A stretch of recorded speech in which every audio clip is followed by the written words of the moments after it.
आदित्य, अरे तुझ्यासारखी औलाद असण्यापेक्षा जगातला प्रत्येक बाप स्वतःला निपुत्रिक असण्यातच धन्य माने. जरा तोंड सांभाळून बोल. माझा मित्र आहेस म्हणून हे सगळं ऐकतोय. त्या जागी जर दुसरा कोणी असता तर मुस्काट फोडून त्याच्या हातात दिला असता. बस एवढंच ऐकायचं राहिलं होतं. आणि तू करू तरी काय शकतोस? अरे गर्वाच्या भारात तू एवढा मोठा झालास की ज्याने जन्मभर तुझ्यासाठी हाड मोडली, तो आज गम नशिबी बाप तुला परका वाटायला लागला.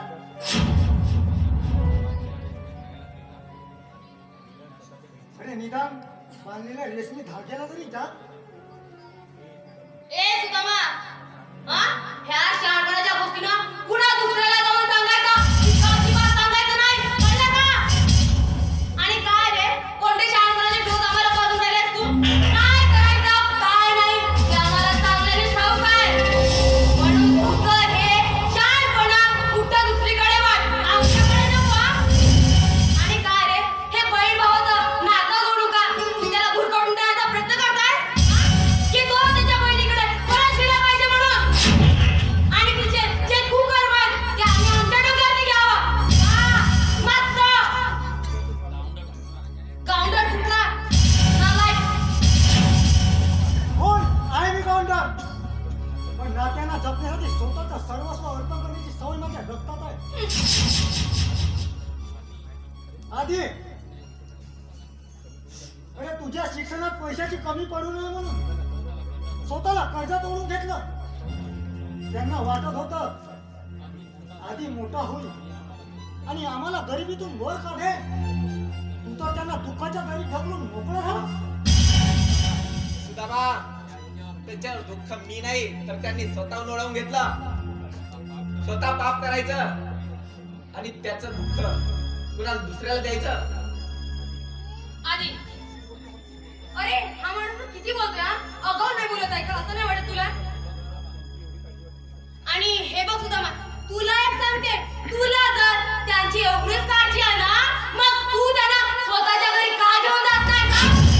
स्वतःच्या घरी घेऊन जा आणि कर त्यांची पूजा अर्चना. जाणं त्यांना घेऊन इथं कशाला ज्ञान द्यायला आम्हाला? आणि हो, आमच्या मदत ना कुठं त्याचा अजिबात प्रयत्न करायचा नाही तू. काय बरं काय वाईट हे आम्हाला चांगलं ठाऊक आहे.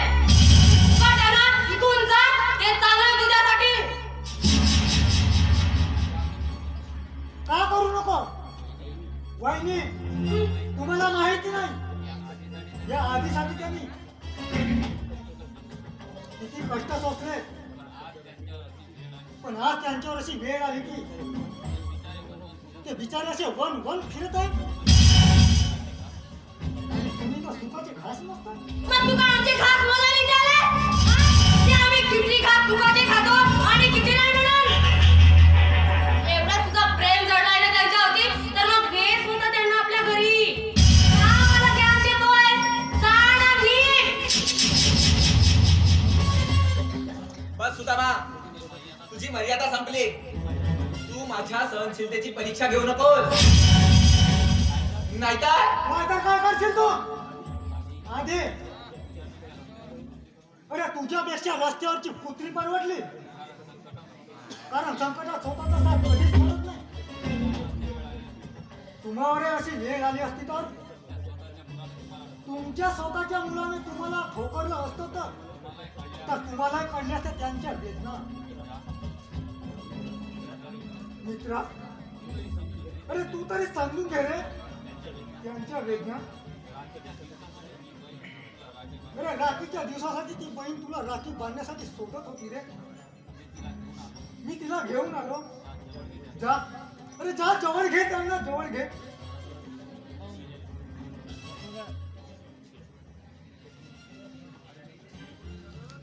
अरे काय करायचं काय नाही समजतंय मला. जा निघ इथून.